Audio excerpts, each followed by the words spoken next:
The movie starts with this chick B rushing into a cafe, begging the waitress to let her use the bathroom. But the waitress tells her that only cafe customers can use the bathrooms, so B has to buy something to use it. She looks back and sees a massive line of customers waiting to pay. B's begging the waitress to let her use the bathroom, then she'll buy something. But the waitress ignores her. Meanwhile, this guy named Ben is watching and steps in, pretending to be B's hubby and saying she can use the bathroom because he bought a drink. So the waitress has no choice but to let her use the bathroom. With this, B makes it to the bathroom. She dials up her friend to share that she's got a strong connection with a guy in the cafeteria. Sadly, in the middle of all the craziness, the B wets themselves and goes all out to dry it fast. B eventually gets it dry and casually leaves the bathroom like nothing even happened. B politely thanks Ben for his help and says goodbye. But as they walk away, Ben spots toilet paper on B's shoes, so he yells to let her know. B cuts him off and straight up asks if he's gonna ask her out. Ben's response is a definite yes. They have a super fun time wandering around, and their connection is so strong that Ben brings her to his place for an impromptu dinner. They got real personal that night. B talked about her career doubts and he spilled the tea about the wrench on his shelf. Ben admitted that his mom gave it to him because she thinks anything can be fixed, no matter how messed up it is. They were really hitting it off and ended up falling asleep on the couch, but nothing happened. The next morning, she wakes up and decides to sneak out of the apartment without saying bye. Ben gets super mad when he realizes B left. She calls her sister Ollie on the way and spills the tea about meeting a hot guy and having a blast. B's sister is like, "You shouldn't have left without saying bye. You should go back to Ben's and chill with him for the rest of the day." B goes back to Ben's place, but is shocked to hear him and his friend Peter talking about her, calling her clumsy and boring. Getting rid of her was a weight off his shoulders. When B heard that, they were totally shocked and left with a broken heart. 6 months later, Ben and his friend Peter hit the club. That's where Ben meets Claudia, who is with Ollie, B's sister. Guess what? B is at the nightclub and can't believe she's seeing Ben after 6 months. B is totally mad at Ben because she didn't forget what he said about her, and he's also pissed because she left without saying anything. They don't really want to see each other again and just want to get through the night and be done with it. Turns out, Claudia and Jaylee are getting married and they're invited to the party in Australia. Ben jumps on the plane and guess what? B is there too. While the boy was chilling, B attempts to snatch a cookie but gets stuck in the seat. She tries all the moves and thankfully escapes without waking up Ben. He couldn't see or hear anything because of the blindfold and headphones. When they get to Australia, someone greets them and says they'll all be staying in the same house, which annoys Ben and B. Ben is in for a surprise when he finds out his ex, Margaret, is staying with them. Now he has to deal with her. But B needs to be patient with her parents who are pushing her to get back with Jonathan, a guy she knew when she was younger. B's probably feeling super awkward right now. At night, Ben and B start playing around, fighting over a firework, but it goes haywire and blows up, almost ruining everything. Sorry. Claudia and Jaylee don't want their wedding to be messed up, so they're gonna give it a shot and try to make peace to avoid any more drama. Oh God, they got to you too.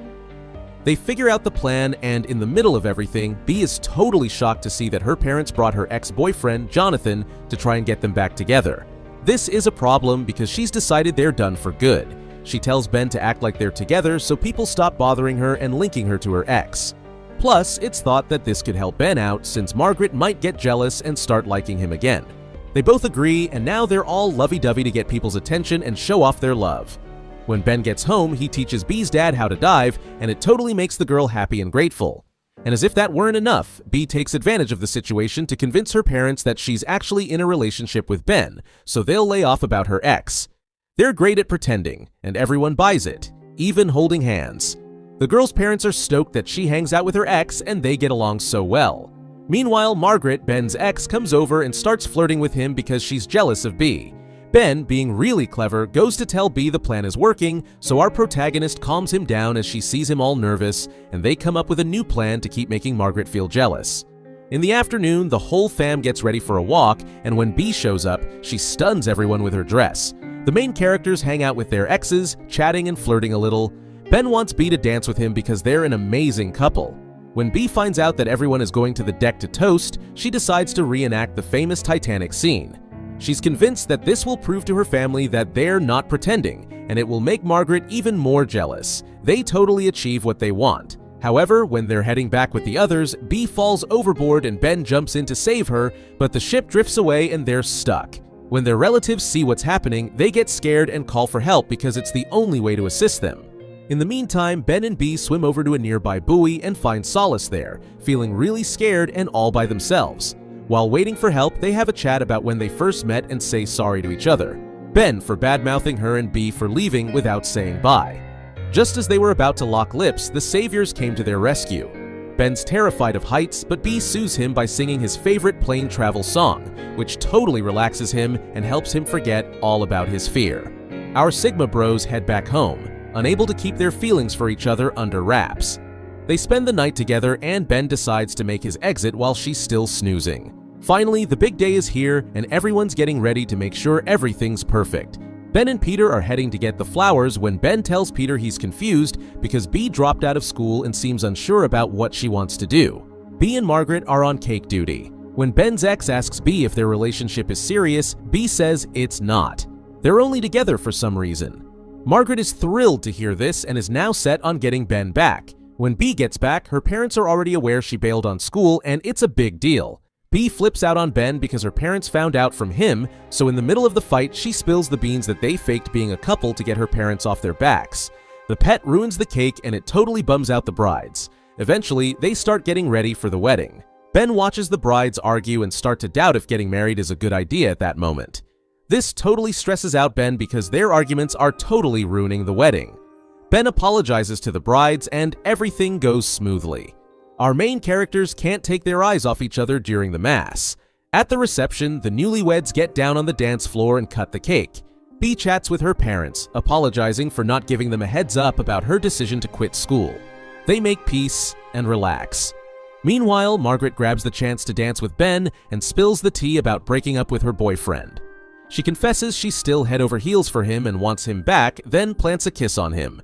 When B sees what's happening, she gets sad and decides to take a walk to clear her mind.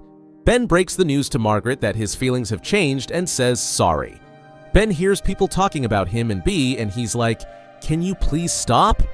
He learns B left the party after seeing him kissing Margaret. Ben, taking some advice, decides to go look for B, dives into the sea to get rescued, and quickly reach his destination. Our protagonist goes running over to her and blurts out that he doesn't want to be with Margaret, he loves her and only wants to be with her. They headed back to the party after sharing a sweet kiss. Turns out Claudia and Jaylee faked their fight just to make B feel guilty and make up with him.